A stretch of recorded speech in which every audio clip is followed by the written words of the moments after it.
So a gentleman who just joined the Total Breakthrough Academy told me, Tim, I'm so embarrassed. I'm so embarrassed because I treat my wife differently in public than I do when we're alone at home. I treat my wife differently in public. I put on the facade. I act like we're super close. I treat her with kindness and compassion and love, and I show affection. And it's all a front. It's all an illusion. Because how I treat my wife at home is completely different than how I treat her when we're around other people. And what kind of message are you sending your wife when you do that? You know what message? You're telling her that what people think about you is more important than how she feels about you and how you feel about her. That's what you're basically saying.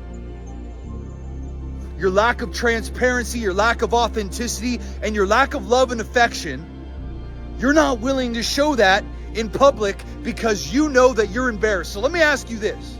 So if you do this, then what does that really reveal about you? Well, what it really reveals about you is that you know that you're doing something inside your home that you need to stop.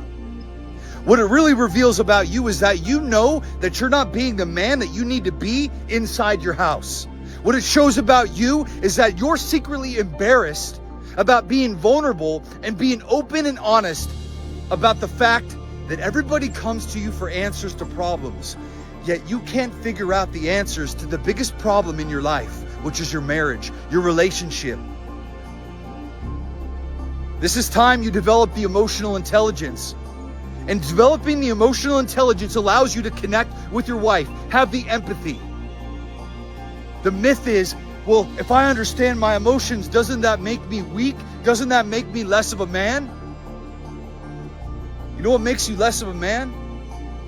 The fact that you need to disrespect your wife privately and then publicly pretend like you treat her like a goddess, like a queen. Treat your wife like a second-class citizen in your own home, but yet when you're out in public, you pretend like you're her knight in shining armor. And here's the sad part, brother. That's who she wants you to be. She never lost sight of that. Your wife is still hanging on by a thread and the hope that one day you will change. And then you wonder why inside your house, your wife loses all respect for you. Why? Let me ask you this. Have you ever respected somebody who talked down to you? Have you ever respected anybody who treated you poorly? No. See, how do you gain back the respect from your wife? Stop worrying about what you need to say to her and start worrying about what you need to show her.